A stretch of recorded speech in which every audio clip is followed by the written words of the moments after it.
je passe la parole à Guy Poirier, mais avant, je vais brièvement le présenter. En fait, il n'y aurait pas besoin de présenter Guy Poirier, parce que soit nous le connaissons, soit nous l'avons lu, mais je vais quand même lire la notice qu'il a eu la gentillesse de m'envoyer. Donc, Guy Poirier est professeur de littérature au département d'études françaises de l'université de Waterloo, et il a publié notamment l'homosexualité dans l'imaginaire de la Renaissance, paru à Paris chez Champion, Henri III de France en mascarade imaginaire, paru aux presses de l'Université Laval à Québec en 2010. Il est le chercheur et je dirais le guide du groupe Texte missionnaire dans l'espace francophone, qui a obtenu une subvention de partenariat, de développement de programmes de partenariat au CRSH, et dont les travaux ont été publiés en 2 volumes aux presses de l'Université Laval en 2016 et 2018. Il travaille en ce moment sur un projet de livre subventionné aussi par le CRSH intitulé Le Japon de Charlevoix. Et il abordera aujourd'hui la genèse des ouvrages sur le Japon écrits par ce jésuite qui n'est jamais allé au Japon, mais qui a effectué, comme nous le savons, 2 séjours en Nouvelle-France. Merci Guy d'être avec nous et d'avoir déjà tout préparé. Alors, je voulais simplement vous remercier, Hélène, et remercier également les organisateurs de ce congrès. Je voulais aussi vous dire que je vous amène un peu vers autre chose. Alors, on parle toujours des jésuites, bien entendu, mais je vous parle du Japon et je vais beaucoup vous parler du 18e siècle. Alors, bon, d'accord, nous sommes bien la Société canadienne d'études de la Renaissance. Alors, je voulais quand même préciser le tout. Donc, alors que Charlevoix est venu à 2 reprises en Nouvelle-France au cours de sa vie et qu'il a même échappé lors de son voyage à un naufrage sur les côtes du golfe du Mexique, il n'est jamais allé en Asie ou au Japon. Sa connaissance du royaume du Japon est donc entièrement livresque, mais également déphasée par rapport aux événements qu'il décrit dans ses ouvrages sur le pays du soleil levant. En effet, cela fait près de 100 ans lorsqu'il travaille à son histoire de l'établissement, des progrès et de la décadence du christianisme dans l'Empire du Japon, que l'archipel est fermé aux Portugais et aux catholiques et que Hollandais et Anglais ne peuvent y commercer qu'en respectant des règles strictes et maintenant le plus loin possible de la population. Charlevoix, dans son premier livre, utilise ce que j'aimerais appeler la mémoire jésuite du pays du soleil levant afin de rédiger son ouvrage. Bien qu'il s'en tienne, comme il était courant à l'époque, à la copie et à l'adaptation de textes antérieurs, l'instance narrative du jésuite apparaît dans le choix des extraits à conserver ou à éliminer, dans de brèves incursions dans la narration et dans d'aussi brefs commentaires disséminés dans son œuvre. Nous verrons donc dans la première partie de cette communication quelques caractéristiques de rédaction de son premier livre sur le Japon, qui est en fait le premier livre de sa carrière et l'ouvrage qui lui a permis de s'imposer dans cette niche bien particulière de l'histoire des missions. Dans la seconde partie de la communication, j'aborderai quelques exemples de changements que Charlevoix fit subir à son ouvrage de 1715 afin de publier en 1736 une version améliorée de son traité historique. Cette nouvelle édition, car il s'agit bien d'une nouvelle édition, l'a par ailleurs forcé, comme l'indique le titre de ma communication, à faire preuve d'adaptation culturelle à un nouveau discours sur l'histoire et l'histoire naturelle du monde. Je me permettrai finalement, mais je pense que le temps ne me le permettra pas, de faire quelques commentaires sur la 3e mouture de son ouvrage, publié en 1756. Alors, voici une carte qui apparaît dans l'édition de 1736, dessinée par Belin. Sans vouloir faire ici un rappel exhaustif de la biographie de Charlevoix, j'aimerais vous indiquer qu'après avoir fréquenté le Collège des Bons Enfants à Saint-Quentin, commune du nord de la France où il est né, il entre au noviciat de la Compagnie de Jésus à Paris en 1698. Charlevoix est donc un enfant du 17e siècle et vous verrez que cette remarque prendra tout son sens dans la suite de ma communication. Après 4 années d'enseignement à Louis-le-Grand, il est envoyé à Québec à l'âge de 23 ans afin d'assurer des cours de grammaire au collège jésuite de la ville. Il y restera jusqu'en 1709. On associe cependant ce séjour à son intérêt pour l'histoire des missions. Même si Joseph Edmond Roy pense que ce séjour fut déterminant, les historiens ne parviennent pas à vraiment confirmer si Charlevoix avait consulté les archives de la colonie à cette occasion ou même s'il avait préparé des notes. alors que Charlevoix côtoie à Québec des jésuites de sa génération qui seront rapidement envoyés en mission chez les Mohawks, les Abénaquis, les Inuits et les Micmacs, Charlevoix ne semble pas avoir appris une langue autochtone comme on l'exigeait des nouveaux missionnaires et ne voyage d'ailleurs que très peu, quittant Québec qu'une seule fois pour se rendre à Montréal. La carrière de missionnaire de Charlevoix s'arrête donc assez rapidement et il revient en France en 1709. Est-ce que sa santé, sa personnalité, on en parlait tout à l'heure, ses capacités d'adaptation ou le fait d'appartenir à la noblesse ont amené ses supérieurs à le rappeler à Paris, alors que plusieurs de ses camarades sont envoyés dans les missions des Grands Lacs ou du lac Champlain? Je ne peux pour l'instant répondre à cette question, mais l'on retrouve néanmoins Charlevoix au collège jésuite de Louis le Grand à partir de 1709. Et c'est pendant cette période que le projet d'écrire son premier ouvrage sur les missions prend forme, peut-être après son ordination en 1712. Les circonstances qui ont amené Charlevoix à réaliser son premier ouvrage sur le Japon sont plutôt nébuleuses. Son premier biographe, Joseph Edmond Roy, note que l'on réclamait à l'époque une nouvelle édition de l'histoire de l'Église du Japon de Jean Crasset, publiée en 1609 et depuis longtemps épuisée. Cette hypothèse est plausible, mais certaines coïncidences laissent croire que la situation était peut-être plus complexe. Alors ici, vous avez la première édition de Crasset qui est publiée sous le nom d'un pseudonyme.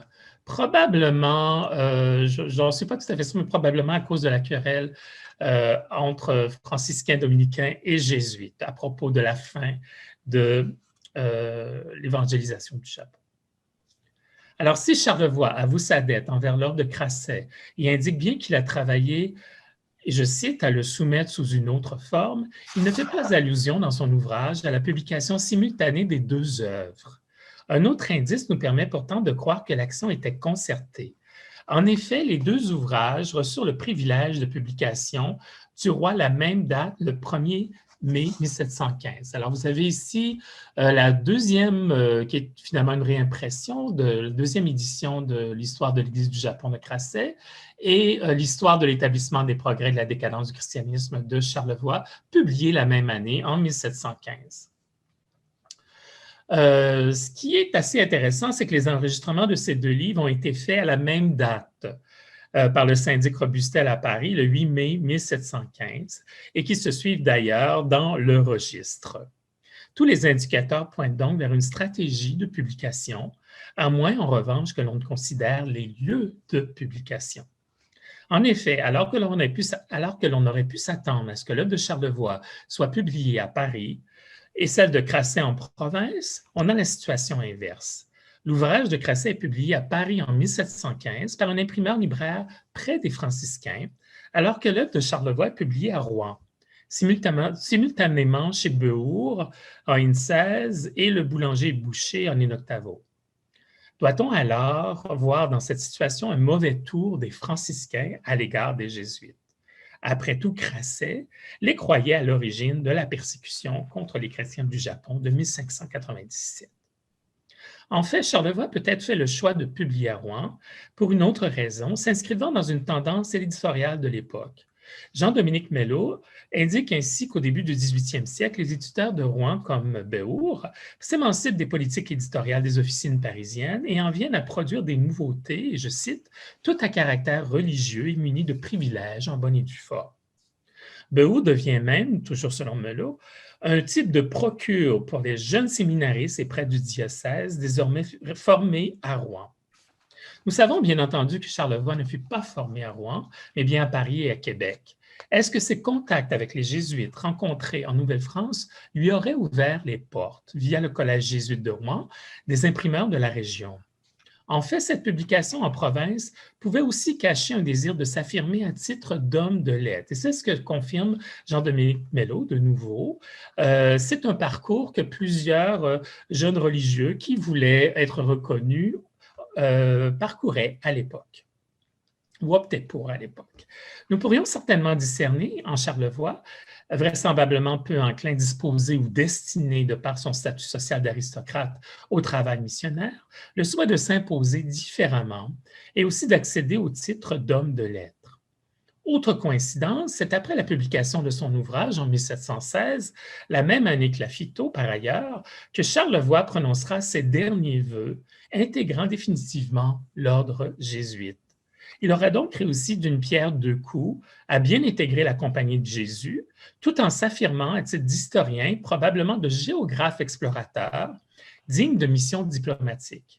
Comme nous le savons, c'est en 1719, donc 4 ans après la publication de son premier ouvrage, que le maréchal d'Estrée lui demande de rédiger son mémoire, perdu d'ailleurs, sur les limites de l'Acadie. Et c'est en 1720, donc 6 ans après la publication de son premier ouvrage, qu'il quitte la France pour un second voyage, cette fois-ci d'exploration et, croit-on, de mission diplomatique secrète en Nouvelle-France.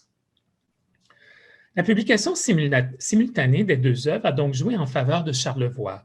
Si la béatification des 26 martyrs japonais crucifiés à Nagasaki en 1597 datait déjà de 1627, la querelle des rites chinois prenait un virage important en 1715 avec leur condamnation par le pape Clément XI. En effet, ce dernier promulgue des décrets en 1704 et en 1710 qui condamnent les rites chinois et une bulle papale confirme le tout en 1715. Les jésuites doivent ainsi montrer patte blanche, si l'on veut, et les efforts de Charlevoix visent vraisemblablement dans cette première édition de son ouvrage à pallier les coûts, justifier les actions des jésuites et démontrer, dans la mesure du possible, que les miracles advenus en pays nippon corroborent l'action jésuite. Les ouvrages de Crasset et de Charlevoix s'opposent d'ailleurs quant à ce dernier point. En effet, Crasset précise lui-même en 1689 qu'il n'insiste pas dans son ouvrage sur les miracles advenus lors des missions jésuites au Japon. Charlevoix, en revanche, n'hésite pas à les rapporter, s'appuyant cette fois-ci sur une autre œuvre, celle de Daniel Bartoli, publiée en italien en 1656. Je n'ai pas encore réussi à mettre à jour ce que j'appelle le mystère Bartoli, même si Crasset précise dans son édition de 1736 de l'histoire du Japon qu'il s'en était inspiré pour son édition de 1715. J'aimerais bien le croire, mais mes analyses comparatives entre l'œuvre de Crasset et celle de Charlevoix laissent plutôt croire que Charlevoix utilisa bien le texte et même la langue de Crasset comme canevas pour son édition de 1715. Alors, l'éthos, ce que j'ai appelé en deuxième partie l'éthos du compilateur, c'est une ébauche. Charlevoix, du moins dans la première partie de la chronologie du Japon, de sa publication de 1715, rajeunit l'expression, retranche certaines longueurs de Crasset et ajoute de l'information. Il va même copier au moins un passage sur les femmes japonaises qui se trouvait dans l'ouvrage de Crasset. C'est donc qu'il le connaissait parfaitement pour pouvoir le copier mot pour mot. Alors, le passage est d'environ, je dirais, une demi-page. Donc, mon hypothèse de travail pour l'instant est qu'il a utilisé les deux ouvrages, celui de Crasset comme canevas de départ, bien entendu amélioré, et qu'il compléta les renseignements en utilisant les sections de l'ouvrage de Bartoli qui portait sur le Japon et probablement pour l'histoire de François-Xavier, sur la traduction française des miracles de François-Xavier de Bartoli, qui fut publié en français à Paris dès 1573 et de nouveau en 1701 à Lyon. Mais revenons au travail éditorial de Charlevoix, qui touche surtout la partie chronologique de l'histoire. Charlevoix est tout de même présent dans le texte qu'il édite. Il insère ainsi dans la narration des liens infratextuels liés à la succession des événements, permettant de situer en amont et en aval les points déjà abordés. Par exemple, j'ai dit que la fête dont je viens de parler, dont nous venons de voir l'exécution, ou encore des points qu'il va développer, raison que je vais expliquer. Il va également maintenir le suspense, encadré de ses commentaires certaines révélations. Par exemple, pour raconter des choses avec corde, ou encore, je cite, « Il est temps de faire connaître quelles ont été les causes immédiates. » Charlevoix ponctue ainsi ses parenthèses. Il n'hésitera pas à employer les formules consacrées comme « je reviens à mon sujet » et il annonce également des récits d'anecdotes, mais avant que de raconter. Finalement, le narrateur va parfois devoir se justifier, notamment lorsqu'il insiste sur certains points. J'ai cru devoir un peu m'étendre sur ce qui, etc. Charlevoix va également établir ses marques par rapport au travail éditorial effectué et situer ses choix narratifs par rapport aux publications sur le Japon. Alors, voici un extrait de l'histoire de l'établissement des progrès et de la décadence du christianisme. Alors, ça se situe dans le tome 1. Voilà quel était le Japon lorsqu'on en fit la découverte. Je ne me suis pas amusé à décrire 1000 petites manières des Japonais, dont les notices de ce pays sont remplies, qui ne m'ont point paru capables de piquer la curiosité. Je n'ai point non plus parlé de quelques raretés qu'on trouve au Japon. Je n'ai point non plus parlé, voilà, et que je crois pouvoir trouver place dans une relation. Mais non pas une histoire. Je ne dois pourtant pas omettre ici 2 ou 3 choses fort singulières. On voit donc dans cet extrait un Charlevoix définissant sa manière historique qui tient compte de ce qui pique la curiosité, sans pourtant sombrer dans la recherche de la rareté. Cet équilibre, il semble y céder tout en refusant de s'attarder à faire une pure œuvre d'édification. Dans le second tome de son ouvrage, il donne le complément d'information suivant par rapport à sa volonté d'écrire l'histoire du Japon et non un mémoire, alors qu'il traite d'une conversion importante rapportée par le jésuite Organtino. Alors, je vous laisse lire cette citation où il dit qu'il a quelques regrets de ne pas écrire des mémoires. Il entend ici plutôt des lettres ou des récits d'édification, d'après ce que j'ai pu comprendre. Charlevoix se maintient donc en équilibre, ou en équilibriste plutôt, entre le mémoire, que l'on pourrait aujourd'hui associer à la lettre de mission ou au récit d'édification, et le récit historique, et opte pour ce dernier, sans pourtant donner bien des détails. En fait, je ne suis pas sûr que Charlevoix fasse bien la différence entre les deux, puisque pour lui, l'histoire de l'humanité n'est toujours pas différente de celle de l'Église catholique. En d'autres mots, et si l'on reprend la périodisation de l'histoire esquissée par Michel de Certeau, Charlevoix, au début du 18e siècle, n'a toujours pas rompu avec la croyance en un temps providentiel. Et je cite Certeau, c'est-à-dire d'une histoire décidée par un sujet inaccessible, Dieu, et déchiffrable seulement dans les signes qu'il donne de ses volontés. Alors que cette perspective historiographique s'effrite peu à peu, notamment depuis la Renaissance, si l'on suit toujours Michel de Certeau, Charlevoix s'inscrit dans ce premier ouvrage sur le Japon dans une herméneutique que l'on aurait pu croire disparue depuis longtemps en ce début du 18e siècle. Le Charlevoix de l'histoire de l'établissement des progrès et de la décadence du christianisme du Japon vise donc à perpétuer en plein siècle des Lumières le temps chrétien du Japon, non pas uniquement en réécrivant l'histoire, mais en la traitant dans une perspective évangélique et hagiographique. Parlons maintenant de l'édition de 1736. Après la publication de son premier ouvrage, nous savons que Charlevoix n'est pas resté inactif. Après avoir rédigé en 1719 un mémoire sur les limites de l'Acadie, il a effectué un second voyage en Nouvelle-France de 1720 à 1722, allant de Québec à la Nouvelle-Orléans, comme nous le savons. S'il publie à son retour de France en 1724 une vie de Marie de l'Incarnation, il effectue un séjour de 3 ans de 1724 à 1727 à Rome. C'est une date déterminante à mon avis, car il a certainement pu y poursuivre ses recherches sur le Japon. Après la publication en 1733 de l'Histoire de Saint-Domingue, Charlevoix devient l'un des rédacteurs du journal de Trévoux. C'est probablement aussi son implication dans ce journal savant qui lui a permis de se frotter aux mémoires hollandais et surtout aux ouvrages de l'allemand Engelbert Kampfer, qui publia en 1712 Amoenitatum Exoticarum et surtout son Histoire du Japon, d'abord publié en 1727 à Londres et publié en 1729 à La Haye en français chez Gosséno. Chose intéressante, et pour lancer le bal de l'intégration des savoirs, en fin de communication, le titre français de l'ouvrage de Kampfer ratisse plus large que l'ouvrage anglais, en précisant qu'il s'agit bien d'une histoire naturelle, civile et ecclésiastique, je souligne, c'est en rouge, de l'Empire du Japon.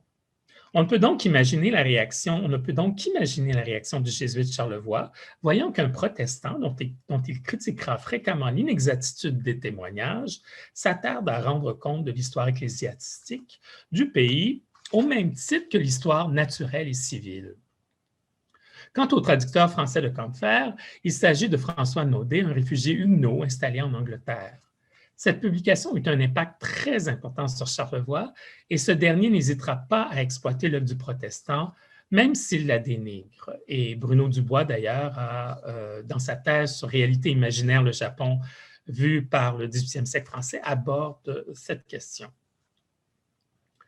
Charlebois opte donc, dans la seconde édition de son ouvrage, alors je reviens à l'édition 36, pour une approche encore plus globale de la matière du Japon, nous faisant évidemment rêver quant à sa parenté avec l'histoire totale.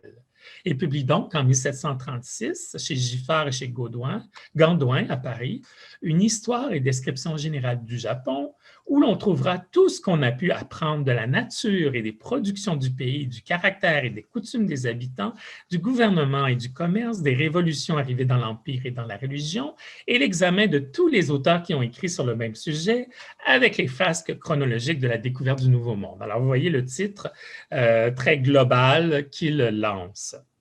Charlevoix quitte alors la perspective réconfortante du temps providentiel pour se lancer dans une étude quasi ou proto-encyclopédiste avant la lettre. Le nombre de pages de ces ouvrages ne veut évidemment rien dire, mais il faut quand même noter que l'édition de 1715 comptait déjà 3 tomes et 1300 pages. Celle de 1736 se rapproche des 1500 pages. Et la dernière, celle de 1754, va toucher près des 2000 pages, 2800 pages. Il y a dans un premier temps, dans cette édition de 36, des changements que l'on peut remarquer assez facilement. Il faut d'abord noter la dédicace de l'œuvre à Monseigneur le cardinal de Fleury. On pense aux additions et aux suppléments qui se trouvent à la fin des 2 tomes. Charlevoix indique clairement que la description des plantes du Japon et leur usage est tirée de l'ouvrage de Combeferre et on ajoute aussi d'autres documents ou lettres. Si nous regardons le texte lui-même, Charlevoix soutient qu'il s'agit d'un ouvrage tout nouveau.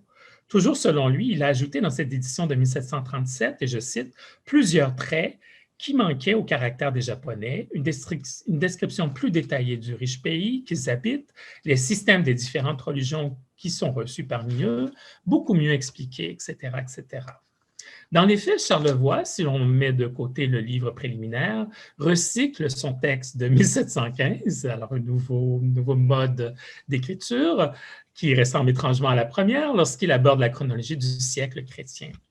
Et il va parfois copier son texte de 1715, réécrire des passages en effectuant des rectifications, coupant des extraits et faisant des ajouts. Il précise alors à plusieurs reprises qu'il a pu vérifier des mémoires. Alors, c'est le terme générique qu'il utilise de nouveau, peut-être lors de son séjour à Rome. En comparant les 2 textes, j'ai pu voir qu'au moins, je dirais, un quart de tous les chapitres et plus ont été transformés, modifiés également. La présence du narrateur historien est toujours là. Et je note aussi l'utilisation d'ouvrages connexes comme celui de l'allemand Combeferre. Et là, ça devient quand même assez intéressant puisque lorsque Charlevoix utilise les mémoires catholiques, il va plutôt parler positivement, il va dire des choses comme « j'ai lu dans quelques mémoires disent », soulignant parfois des contradictions, mais lorsqu'il aborde l'œuvre de Combeferre, là, il soutient qu'il a souvent embrouillé les choses et que Charlevoix se doit de les rectifier, et il est fort heureux lorsqu'il peut démontrer que Combeferre s'est trompé. Je pourrais ici poursuivre, notamment en vous parlant des introductions au livre que l'on trouve dans l'édition de 1736, car elles permettent aussi d'une façon nouvelle plutôt, de voir un peu Charlevoix à l'œuvre.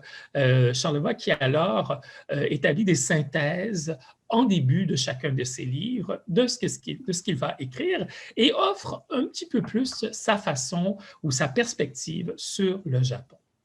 En conclusion, si pour certains, Charlevoix est l'exemple d'un historien attardé, portant jusqu'au beau milieu du 18e siècle les pénates d'un religieux du 17e ou même du 16e siècle, il est tout de même intéressant de constater jusqu'à quel point il fut entraîné, probablement malgré lui, dans l'engrenage des métamorphoses de la science historique et naturelle. Historien des premiers chantiers de l'évangélisation jésuite, il n'a peut-être pas su emprunter ses passerelles vers la lumière et la modernité. En revanche, ce qui m'étonne toujours, c'est que la fortune de l'œuvre de Charlevoix sur le Japon fut déterminante. Une troisième édition de son œuvre en 1754 est ainsi publiée à Paris, simultanément chez de nombreux éditeurs. Et après sa mort et la Révolution française, son œuvre sera de nouveau publiée sous la Restauration et sera même adaptée par les éditions MAM à la jeunesse. L'œuvre de Charlevoix, véhiculant une image d'Épinal du Japon, ne cédera sa place qu'à l'ouverture du pays aux étrangers à la fin du 19e siècle et à la découverte des Kakure Kirishitan, les chrétiens cachés, par le père Petit-Jean à Nagasaki en 1865. Je vous remercie. C'est nous qui te remercions. Guy, je n'avais pas envie de te couper. Tu t'es coupé tout seul, mais on t'aurait écouté, hein, parce que on allait... et en même temps, je trouve que ça démontre que les études de la Renaissance mènent à toutes les études. Parce que vraiment... C'est bien gentil, ça. Alors, je vous non, mais il fallait voir cet art de la compilation. Et vraiment, merci de cette très belle communication.